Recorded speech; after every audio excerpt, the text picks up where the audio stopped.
Welcome back. Today I'm going to go over the cost that I incurred doing my Coyote swap on my 2002 GT. I've had it on the road for about a year and a half since the swap, and figured this will be a good time to kind of go over everything because I'm pretty much at the end without doing, little things. A couple of things did happen during that time period. First being I had a fuel starvation problem and needed to have at least a half a tank of fuel while on track. Now, this is not street driving, just on track because of high G corners and fuel sloshing, I guess, from one side of the tank to the other. Mostly happened on big G corners going to the left, where the engine would just kind of cut out and then come back to life.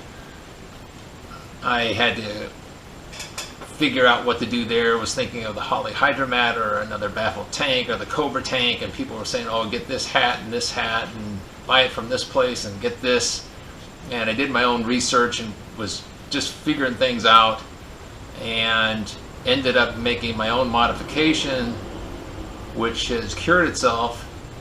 And I've had 4-track events since doing that, which has been documented on my YouTube page. And now I don't have that problem, and it really didn't cost me any money other than time. So you can go back and kind of view that.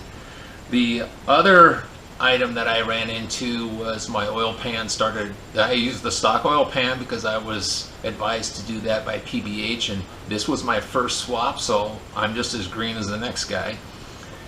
And the oil pan started to rub my rack, and I had already lowered my rack as much as I could on the K-member, so that concerned me. And there was a couple pans out there. One's the Moroso, the other one was a Holley Coyote swap pan, and I kind of liked the looks and the dimensions of the Coyote swap pan from Holley, so I purchased it, stuck it on, solved the problems, was able to raise my rack. The steering and the handling so much better now.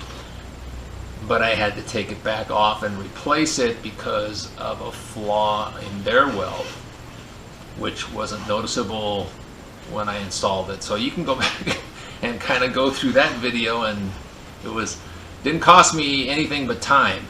But on the second pan, I did make a modification on the oil drain plug, which is much better. So in hindsight, it turned out okay. So going through some of the costs, I will say that the car up front that I purchased was $9,890. That was a salvage title 2013. I figured I could use what I could off of that, maybe take some parts off that were still good and I could salvage, which I did, and others I sold and recouped a little bit of money, which I'll get to in a little bit. Exhaust work, I ended up using my stock ones first. I had Borla S-type. I got tagged for sound at a racetrack, so I talked to my muffler guy, and we put on some Dynamax turbos, which are really nice now, and they still make just enough noise, but it keeps me under sound at quite a few tracks. I also purchased BBK long tube headers and a Cook's bell kit, which dropped it from a 3-inch bell down to my 2.5 exhaust, miscellaneous bolts, gaskets, and that cost was $1,605 to have that stuff. Some miscellaneous things that I needed were just basically miscellaneous nuts and bolts. I bought some ARP bolts to replace some things, oil and the coolant, filter, shipping, a new dipstick tube because I'm using the GT500 covers, O-rings for the thermostat, throttle body gasket, new cam covers, a bunch of little miscellaneous things, and the pins that I purchased for modifying my harnesses to keep the stock Ford pins and stuff and the Ford connectors. I purchased that from both Mauser and from EFI Connection. So the miscellaneous stuff came to like $894. Fuel system, that was all my fuel line, the fuel pump, fittings, regulator kit, and yeah, pretty much fittings, and that was about it there. That came to $770, and I ended up putting, and that also kind of included a steel line that I fabricated and bent custom, mirroring the stock Ford fuel line, feed line, and ran that from the tank to the front. So the fuel stuff was $770. So we'll keep that, adding that on. As far as the engine, I took the front cover off, new oil pump, new billet gears, a new billet crank gear. I put a new water pump on.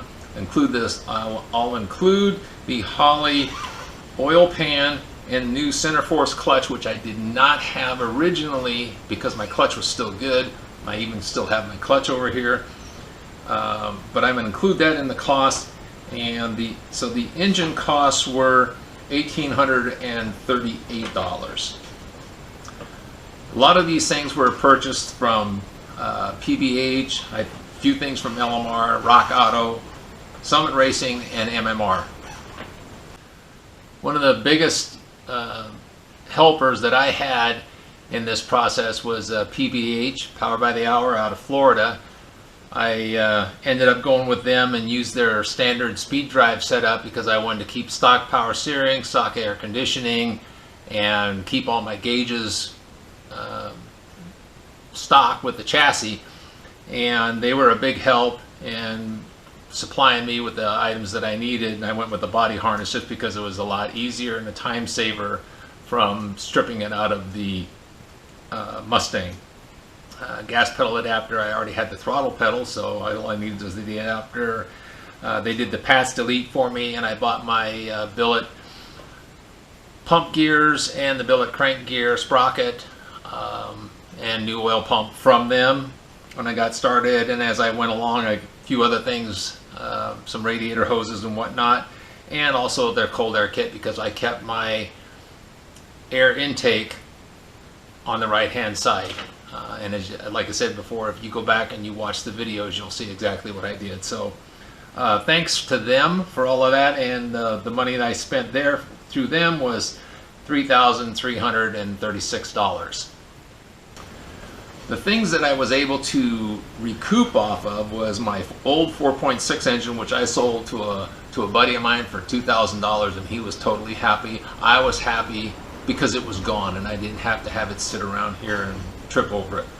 And then out of the Mustang, I got rid of the MT82 transmission, the rear tail lights, the dash console, the radiator, or excuse me, the radio heater, and all the sync controls for that, the instrument console and cluster because it had the track apps, the exhaust headers and cats, the Borla exhaust catback system, and I sold my stock GT hood off of my car, and that total came to $4,400. So taking all of those into consideration, I had an initial cost of $18,335 minus the $4,400 came to $13,935 and change.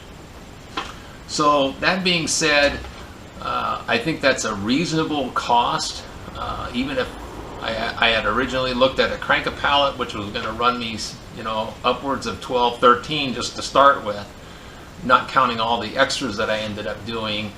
And I've seen costs on the internet as low as $2,500, $3,000 to do a Coyote swap. I question those, but that's my own personal opinion, because I don't think you can do it for that unless you just own something and you're just pulling this out and just shoving it in there. I just don't see it. I think reasonably you're going to be looking at anywhere from $10,000 to $25,000, especially now, and this is late 2023. I just don't. I can't see it being done. But if you can do it for that, it's just more power to you. I applaud it. So all in all, I'm very happy with the car. I like the car. It's nice to have on the track because everybody thinks it's a stock GT SN95 2002 vintage with the whopping 260 horsepower, and now I'm running 420 plus. So it's a lot more enjoyable. And one of the biggest things I liked about doing the change was I was able to keep everything stock on the chassis. I have my stock gauges. Everything in the car looks stock except for I have race seats and the roll cage. So again, it's a personal preference, but if you like doing this stuff and you really want to do it, it's just another avenue, and I just wanted to cover my costs with everybody to try to be up front. So you can go back and watch all the other videos of what I did and follow that through. And like I said, I'm not here to make money. I'm just here to push this stuff out to let everybody know what can't be done, or you might have trouble finding and trouble doing. So anyway, thanks again for staying with me and following along, and I hope that someday you can get this done yourself. Thanks.